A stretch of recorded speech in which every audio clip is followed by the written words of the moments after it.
atlieka reabilitaciją, tai yra jau pirmosios dienos po dvigalvio raumens plyšimo.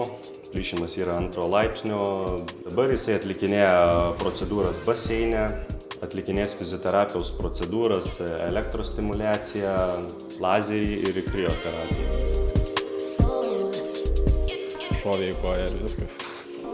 Snaiperis turbūt. Prieš 8 metus gal buvo irgi įplyšęs. Žaidžiau Lenkijoje, atsimenu, su Vysla.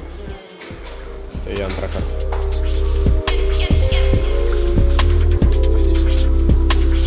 Per dieną Darvydas sugaišta apie 2–2,5 valandos sveikatingumo centre.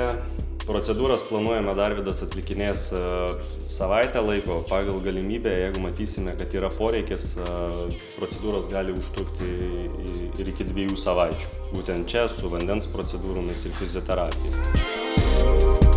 Pagal rekomendacijas laikas nuo kada iki kada yra planuojamos nuo 4 iki 6 savaičių, bet žinant Darvydą jau užsispyrimą ir charakterį, tai gali būti žymiai ir anksčiau. Ir aš to tikiuosi ir mes visi to tikime. Čia neteini savo malonumui paplaukioti, ateini dirbti ir reabilituotis, taip kad sąlygos tikrai aukšto lygio ir baseinai, ir visos procedūros, ir aptarnavimas, viskas ko reikia.